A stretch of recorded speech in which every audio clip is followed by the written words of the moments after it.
আসসালামু আলাইকুম।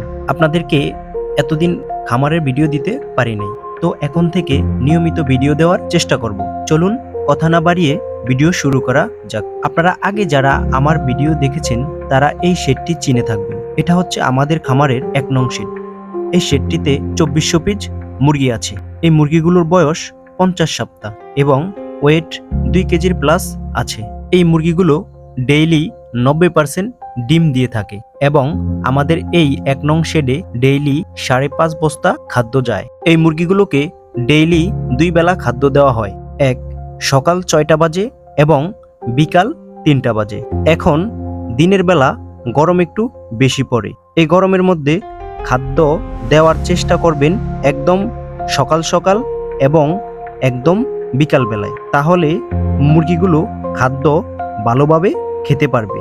আর গরমের মধ্যে মুরগি খাদ্য একটু কম খায়। তো আপনারা যারা নতুন খামার দিয়েছেন বা দিবেন তারা মুরগির সমস্যা বা কোনো রোগ দেখা দিলে সেই রোগ নিয়ন্ত্রণে আনতে পারেন না। ডাক্তারের পরামর্শ নিয়ে ওষুধ খাওয়ান, তাও কোনো সমাধান পান না। কেন সমাধান পান না সে সমস্যাই আজকের ভিডিওর মাধ্যমে আপনাদের সামনে তুলে ধরব। ১. ভ্যাকসিনেশনগুলো সঠিক সময় দেওয়ার চেষ্টা করবেন।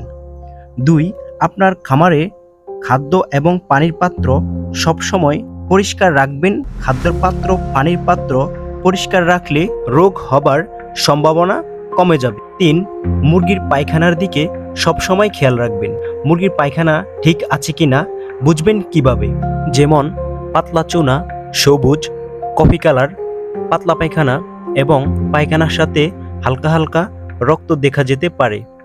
এরকম লক্ষণগুলো দেখলে দ্রুত ডাক্তারের পরামর্শ নিয়ে ওষুধ চালাবেন এবং রাতে একবার মুরগিগুলো চেক দিয়ে দেখবেন কোনো সমস্যা আছে কিনা। যদি দেখেন সমস্যা আছে তাহলে দ্রুত ওই মুরগিটা আলাদা করে অন্য জায়গায় রাখবেন এবং ডাক্তারের পরামর্শ নিয়ে ওষুধ চালাবেন।